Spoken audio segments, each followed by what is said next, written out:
ஒரு கிராமத்தில் ஒரு மனுஷன் வந்து வாழ்ந்து வந்தான். அந்த மனுஷன் வந்து திடீர்னு வந்து பார்த்திங்கன்னா அப்படியே வந்து இறந்து போயிட்டான். இறந்து போன உடனேயும் சரி நம்ம என்ன பண்ணுறதுன்னு சொல்லிட்டு அந்த ஆத்மா அங்கே எங்கேயும் அலைஞ்சிக்கிட்டே இருந்துச்சு. அப்போன்னு பார்த்து ஆண்டவர் வந்து கடவுள் அங்கேருந்து ஒரு பெட்டியை தூக்கிட்டு வந்தார். பெட்டியை தூக்கிட்டு வந்தோடனையும் வா மகனே நீ கிளம்பு, உனக்கான நேரம் வந்துருச்சு அப்படின்னு சொன்னார்.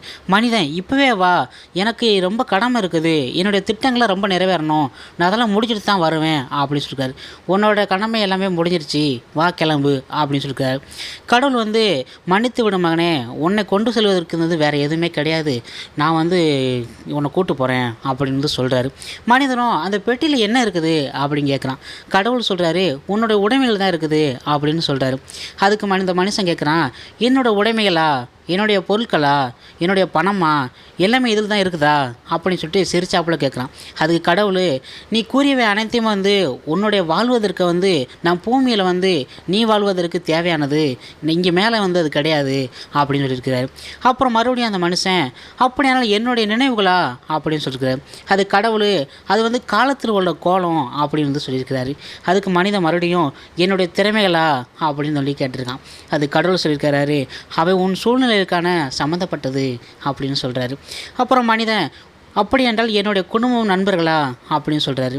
அதுக்கு மன்னிக்கவும் குடும்ப நண்பர்கள் நீ வாழ்வதற்கான வழிகள் என்று சொல்லியிருக்காரு. அடுத்த மனிதன் அப்படி என்றால் என் மனைவி மற்றும் மகளா அப்படின்னு சொல்லி கேட்குறாரு. கடவுள் உன் மனைவி மகளும் உனக்கு சொந்தமானவர்கள் அல்ல, அவர்கள் உன் இதயத்திற்கு சம்மந்தப்பட்டவங்க அப்படின்னு சொல்லியிருக்கிறாரு. மனிதன் மறுபடியும் என் உடலா அப்படின்னு சொல்லி கேட்குறாரு. அதுக்கு கடவுள் சொல்கிறாரு அது உனக்கு சொந்தமானதல்ல, உடலும் குப்பையும் ஒன்று தான் அப்படின்னு சொல்கிறாரு.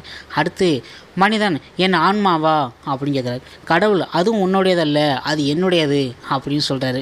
மிகுந்த பயத்துடன் அந்த கடவுள்கிட்ட வந்து போய் அந்த பெட்டியை பிடுங்கி பார்த்துருக்கான். பிடுங்கி பார்த்து திறந்து பார்த்தா அது வெறும் காலி பெட்டியை வந்து கண்டு அதிர்ந்து போனான்.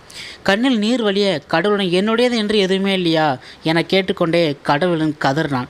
அதான் உண்மை, நீ வாழும் ஒவ்வொரு நொடி மட்டுமே உன்னுடையது. வாழ்க்கை என்பது நீ கிடைக்கும் போது ஒரு நொடி தான், ஒவ்வொரு நொடியும் சந்தோஷமாக வாழ், எல்லாமே உன்னுடையதா என்று நினைக்காதே என்று கூறினார். ஒவ்வொரு நொடியும் வாழ், உன்னுடைய வாழ்க்கையை வாழ், மகிழ்ச்சியாக வாழ், அது மட்டும் நிரந்தரம். உன் இறுதி காலகட்டத்தில் நீ எதையும் உன்னுடன் கொண்டு போக முடியாது, வாழுகின்ற ஒவ்வொரு நொடியும் சந்தோஷமாக வாழ். நன்றி, வணக்கம். இது போன்ற வீடியோவை நீங்கள் உடனுக்குடன் தெரிஞ்சுக்கொள்ள தினமும் நம் சேனலை அனைவருக்கும் ஷேர் செய்து சப்ஸ்கிரைப் பண்ணி தெரிஞ்சுக்கொள்ளும். நன்றி, வணக்கம்.